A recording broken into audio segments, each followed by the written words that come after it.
Money Radio, good afternoon, and thank you for joining us. It's time to talk real estate with Laura Bramnick from TalkRealEstateAZ.com. Laura is an attorney and a real estate agent and a consumer advocate. She can help you put together a concrete plan for your residential, commercial, or land transactions. Laura has an active Arizona real estate license. She's been a real estate investor, a certified instructor with the Arizona Department of Real Estate, and of course she is an attorney with the State Bar of Arizona specializing in real estate.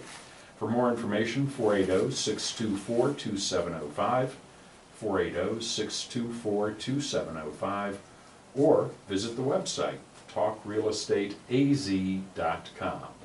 TalkRealEstateAZ.com. Laura, good afternoon. Hi, Sinclair. How are you? I'm good today, thank you. Good. We talked last week about HOAs, Homeowners Associations. Yes. More or less from the perspective of the homeowner. Right.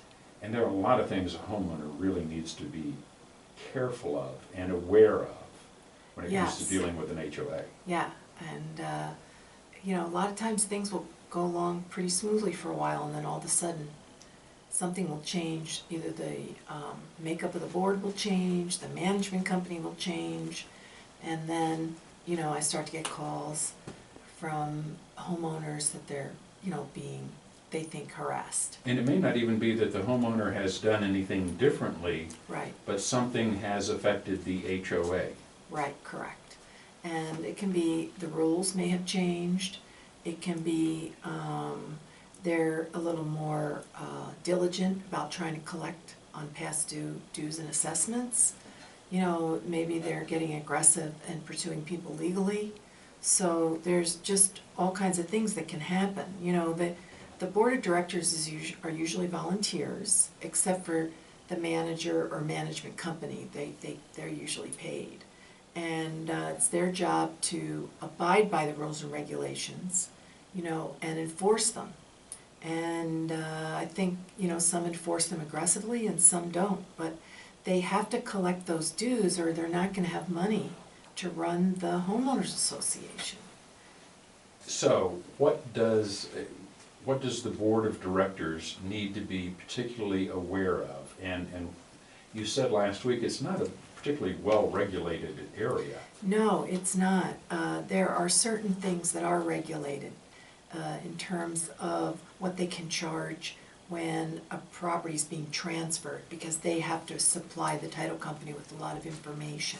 Okay. And it used to be unregulated, so you'd see some HOAs charging $100, you see others charging $1,000. Now it can't be more than $400. So now, but they can charge other things, but that's just the one disclosure document that's required on transfer. They have to really keep accurate records, and many HOAs hire a manager or management company, and I think they need to be strictly supervised because they are a reflection of you, the board, and you want to make sure that they carry out the collection in the way that you want it carried out. Maybe there's a 5-day letter and a 10-day letter, and you know, maybe you threaten legal action or turn it over to the attorney after 30 days. But you want to always act reasonable and in good faith, because that's what the law requires. So you want to be careful not to call people names when they call you up and complain, and call them deadbeat or things like that, because the court won't tolerate that too kindly. And a certain level of consistency. I think you would have to treat everyone equally as much as possible. Yeah, and so I do have clients complain that, oh, my friend's husband is on the board, and so I found out that he lost his job and they haven't paid dues, and you just want to make sure that everybody's treated equally, treated the same, and that you have a program in place how you're going to enforce your rules. Also, you want to try, if possible, to get experienced people on your board. In other words, get somebody who's experienced in accounting as your treasurer. You know, get somebody who's been in a leadership position as the president or vice president of the board of directors. That's not always possible, but that usually means that the HOA is just better equipped to handle. Also, the bigger the HOA, the more difficult it can be, you know, because the numbers, I mean, because the board is basically the same size, whether it's a, you know, smaller HOA or a bigger HOA. Mhm. The other thing I'm seeing is, and this has been a big issue the last several years, you have a lot of foreclosures. You have a lot of people that haven't paid their dues as a result of their properties Some underwater. HOAs have become economically challenged. Some HOAs have definitely become economically challenged, which sometimes causes them to be more aggressive in their collection.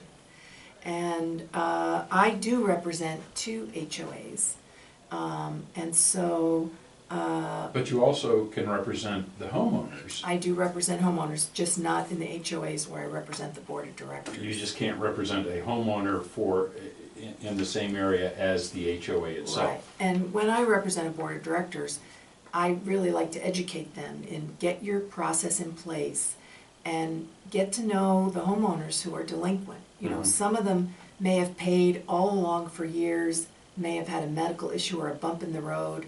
I think to get aggressive with that type of homeowner where they really do intend to pay and need a little more time, I think you have a better chance of collecting your money if you work with them. Where other people who just ignore your notices and maybe, you know, haven't paid their mortgage either, those people you need to be a little more aggressive with, because you at the end of the day, you need to do what's best for the collection of the money, and that's the ultimate goal. It sounds like herding cats. It's very difficult, and I know a lot of homeowners are frustrated, but the board of directors, it's a very tough job. And I would think as someone on the board of directors, unless they do it professionally, unless they're in the real estate industry Right. or work as an accountant, this is where it could be very beneficial to seek out some professional help from time to time. Yeah, also, a lot of units in an HOA, homes or condos or townhouses, are rented out. There's a whole set of, you know, rules and regulations that you may have if there's a tenant in the property. And so that's where, you know, someone with experience or a real estate attorney can give good guidance.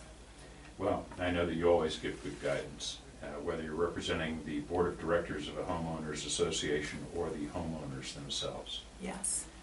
No matter what the situation, if you have questions about HOAs in real estate, contact Laura Bramnick, talkrealestateaz.com. That's talkrealestateaz.com. And the phone number, 480-624-2705, 480-624-2705. Not just HOAs and homeowner issues, but also buying and selling, anything to do with real estate. Laura is the person who can help. 480-624-2705. Thank you, Laura. Thank you, Sinclair.